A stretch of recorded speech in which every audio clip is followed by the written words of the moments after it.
Imagine, if you will, a young woman in rural England in the year 1916, carefully unfolding a mud-stained envelope.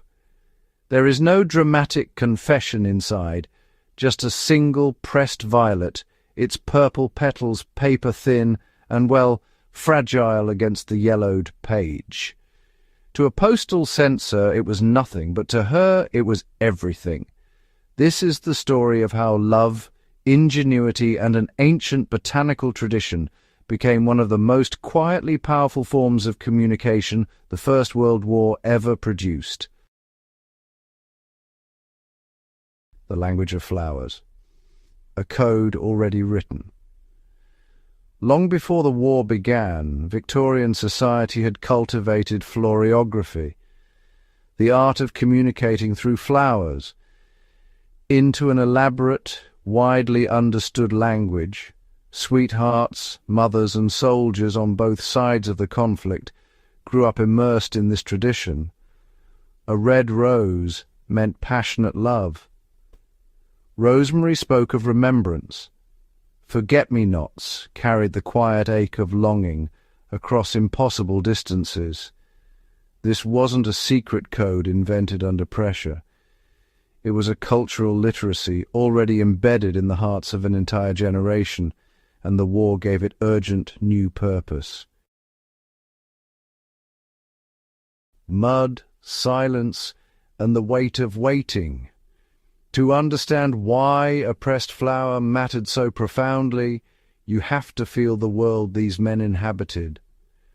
The Western Front was a sensory assault of the worst kind, the perpetual sucking sound of boots in thick Flemish mud, the acrid smell of cordite hanging over shell craters, and the distant percussion of artillery that never truly stopped.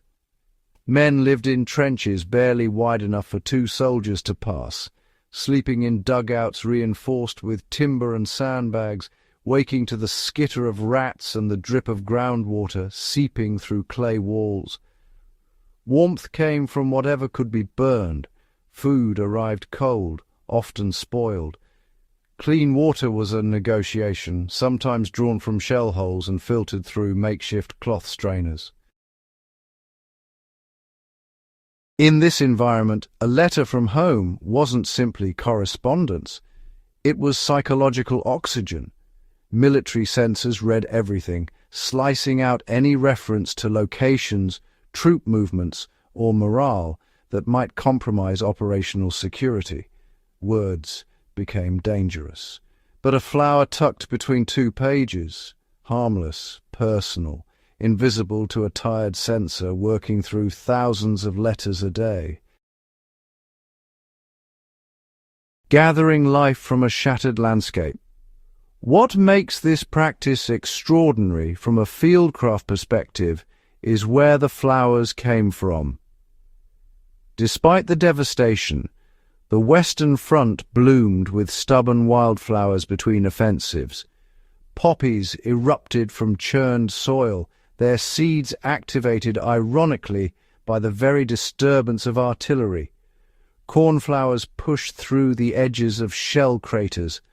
Soldiers with even a few minutes of stillness would sometimes crouch in a communication trench and carefully pick a stem, pressing it between the pages of whatever book or paper was at hand, then waiting days or weeks for the right moment to slip it into a letter. This act was itself a form of bushcraft mindfulness, an acute awareness of the natural environment even within an industrialized nightmare, identifying what grew where, understanding which plants survived the seasonal flooding of the trenches, knowing how to press and preserve a specimen so it survived a 2-week postal journey across the Channel. These were skills drawn directly from rural upbringings and applied with quiet, deliberate intention. Shelter, scarcity, and the soldier's ingenuity. The same resourcefulness that guided a soldier's hand toward a wildflower governed every aspect of his survival.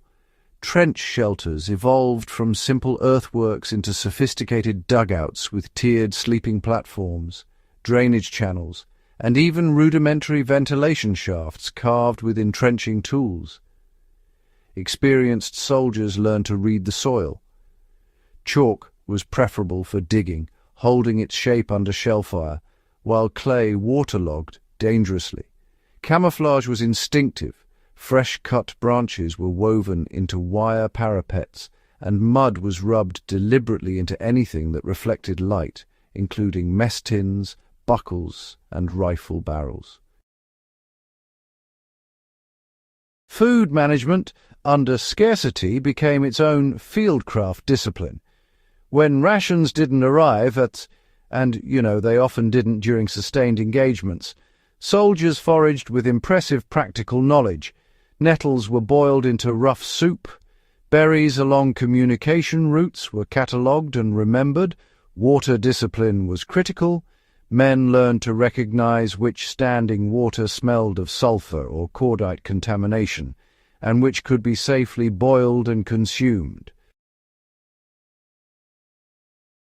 The flower as lifeline. Against this backdrop, the pressed flower carried layers of meaning no censor could extract. A sprig of rosemary sent from a soldier to his sweetheart after the Battle of the Somme said, "I remember everything we were before this." A forget-me-not from a German infantryman pressed into a letter to his mother in Bavaria said, "I am still here. I still exist as the person you raised." These weren't coded military communications. They were acts of profound human resistance against the dehumanizing machinery of industrial warfare. For the women receiving them, the flowers became tactile archives. Many were carefully transferred into journals, pressed beneath glass in small frames, or tucked into Bibles. They were evidence, physical, botanical proof, that the man they loved had stood somewhere on this earth, reached down, and chosen to send them something living. What fieldcraft carries forward? The lessons embedded in this practice reach far beyond 1916. Modern bushcraft and preparedness philosophy rests on exactly the principles these soldiers lived by: situational awareness, resourcefulness under constraint, psychological resilience, and the maintenance of human connection even in the harshest conditions.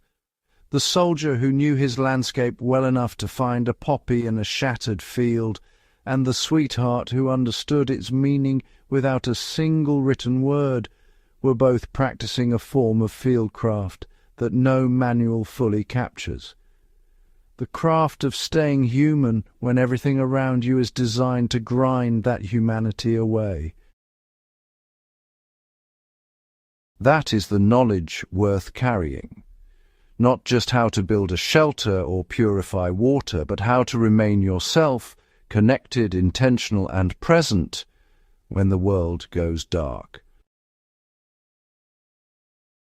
If this episode opened your eyes to the deeper layers of wartime survival and human resilience, subscribe to Fieldcraft Chronicles and share this video with every history lover, bushcraft enthusiast, and preparedness-minded person in your life.